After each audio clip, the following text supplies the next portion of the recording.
Hello বন্ধুরা, welcome to my channel. মূলত আর কয়েকদিন পরেই ক্লাস 11-এর সেমিস্টার 2 এক্সাম শুরু হয়ে যাচ্ছে মার্চের 3 তারিখ থেকে। তাই তোমাদের সামনে কাল বিলম্ব না করে জিওগ্রাফির সেমিস্টার 2 সেশনে চলে এলাম একাদশ শ্রেণীর। তো যারা যারা প্রিপারেশন এখন নাওনি, তোমাদের এইমাত্র আপলোড করে দিচ্ছি। তোমরা নির্দ্বিধায়, কোনো দ্বিধা না করেই এই প্রশ্নগুলো চ্যাপ্টার ওয়াইজ কত মার্কে কোন অধ্যায় পড়বে সব বলে দিচ্ছি ভিডিওতে, এবং তোমরা ওই প্রশ্নগুলো কেবলমাত্র ভালো করে প্রিপারেশন নাও। তোমরা দেখবে সমস্ত স্কুলে হাত প্রশ্ন করুক বা সংস্থা থেকে প্রশ্ন আনুক, যাই করুক না কেন, তোমরা কিন্তু কমন প্রশ্ন 100% পেয়ে যাবে। একটু শারীরিক অসুস্থতার কারণে হয়তো ভিডিওটা লেটেই বানালাম, এবং বুঝতেই পারছো কণ্ঠস্বরটা একদম বসে গেছে। তবুও যতই বাধা আসুক না কেন, তোমাদের জন্য আমাদের এটা তো একটা কর্তব্যর মধ্যেই পড়ে। তো সেক্ষেত্রে তোমাদের জন্য এতটা আমরা কষ্ট করছি, তোমরাও কষ্ট করো, তোমরা জীবনের সুন্দর জায়গায় ঠিক প্রতিষ্ঠিত হয়ে যাবে। তো যারা নিউ ভাইয়াজ এসছো, অবশ্যই কিন্তু আমার চ্যানেলটিকে সাবস্ক্রাইব করতে তোমরা ভুলো না। যদি ভালো লেগে থাকে লাইক কমেন্ট শেয়ার তো অবশ্যই করবে। চলো শুরু করছি ক্লাস 11 সেমিস্টার 2 জিওগ্রাফির সাজেশন।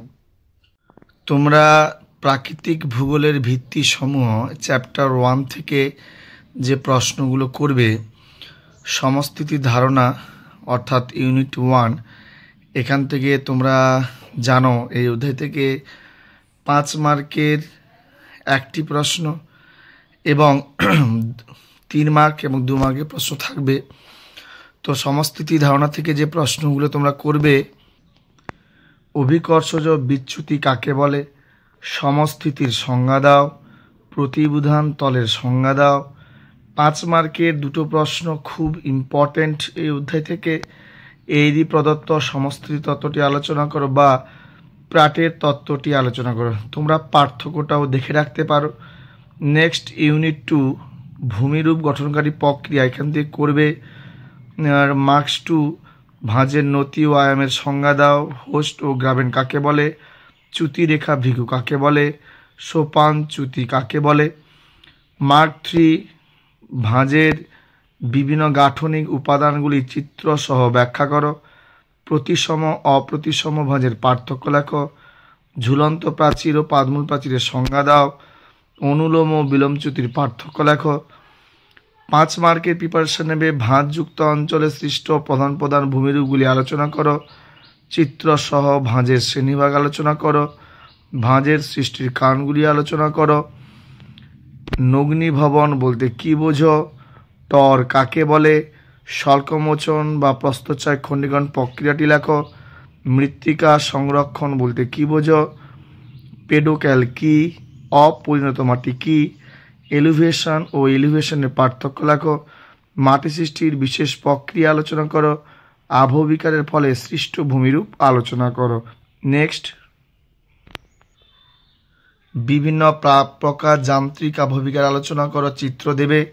মাটি সৃষ্টিতে আদিশিলা, জলবায়ু বা ভূপ্রকৃতির ভূমিকা, মৃত্তিকা ক্ষয়ের কারণ ও সংরক্ষণের উপায় আলোচনা করো। নেক্সট আবহাওয়া ও জলবায়ু অধ্যায় থেকে করবে ইনসুলেশন কি, অ্যালবিডো কি, বৈপরীত্য উষ্ণতার স্বাভাবিক হার কি, বৈপরীত্য উষ্ণতা কাকে বলে, তার কারণ 3 মার্কে দেখে রাখবে। তাপ বিষুবরেখা কাকে বলে।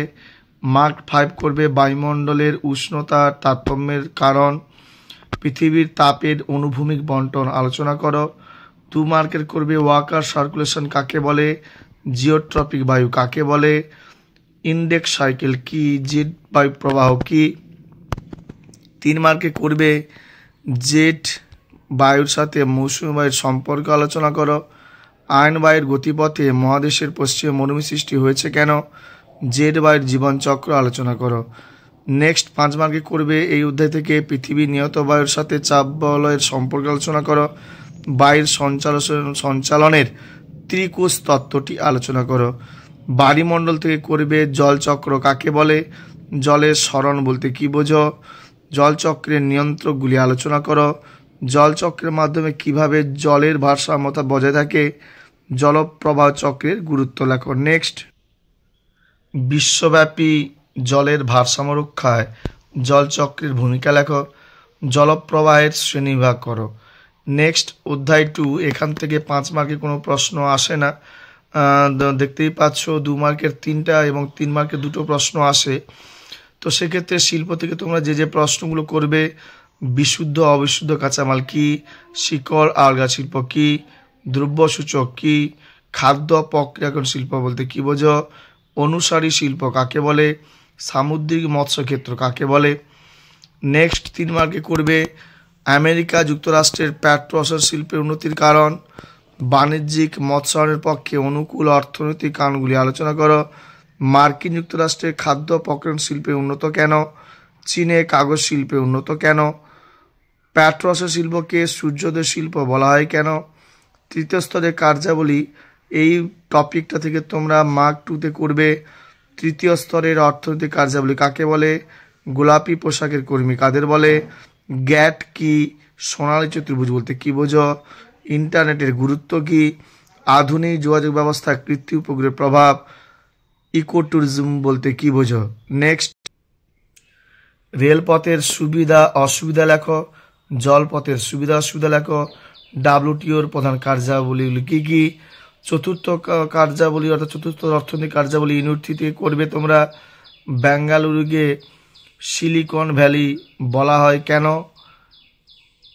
সাদা পোশাকের শ্রমিক কাকে বলে, GIS বলতে কি বোঝো, তথ্যপ্রযুক্তি শিল্পকে 24/7 উদ্যোগ বলার কারণ কি, ডিজিটাল ডিভাইড কি, চতুর্থ স্তরের কার্যাবলীর বৈশিষ্ট্য লেখো, আউটসোর্সিং কি, গবেষণা উন্নয়নের প্রধান 3টি ক্ষেত্র আলোচনা করো। পঞ্চম স্তরের কার্যাবলী করবে বুদ্ধির ভাণ্ডার বলতে কি বোঝো, নীতি নির্ধারক কাকে বলে, অর্থনৈতিক কার্যরূপায়নে বিশেষজ্ঞদের ভূমিকা কি, কোয়াটার্নারি এবং কুইনারি অর্থনৈতিক কার্যাবলীর পার্থক্য। নেক্সট ভারতের ভূগোল, এখান থেকে 2 মার্কের 1টা এবং 3 মার্কের 2টো প্রশ্ন পড়ে। ভারতের জলবায়ু থেকে যে প্রশ্ন 2 মার্কে তোমরা করবে, মৌসুমি বিস্ফোরণ বলতে কি বোঝো, কাল বৈশাখী কি, পশ্চিমী ঝঞ্ঝা কাকে বলে, বিশ্ব উষ্ণায়ন কাকে বলে, আশ্বিনে ঝড় কি। মার্ক 3 ভারতের জলবায়ুর নিয়ন্ত্রকগুলি আলোচনা করো, ভারতের জলবায়ুতে মৌসুমী বায়ুর প্রভাব আলোচনা করো, ভারতের মৌসুমী জলবায়ুতে জেট বায়ুর প্রভাব লেখো, করমণ্ডল উপকূলে বছরে 2বার বৃষ্টিপাত হয় কেন। অরণ্য থেকে তোমরা করবে সামাজিক বনসৃজন বলতে কি বোঝো, কৃষি বনসৃজন কাকে বলে, জাতীয় উদ্যান কাকে বলে, অভয়ারণ্য কাকে বলে, সুরক্ষিত অরণ্য কাকে বলে, সংরক্ষিত অরণ্য কাকে বলে। নেক্সট 3 মার্ক করবে এই অধ্যায় থেকে অরণ্য সংরক্ষণের 3টি উপায়, ভারতের বনভূমির বাস্তুতন্ত্রের গুরুত্ব লেখো, সামাজিক বনসৃজন ও কৃষি বনসৃজনের পার্থক্য লেখো।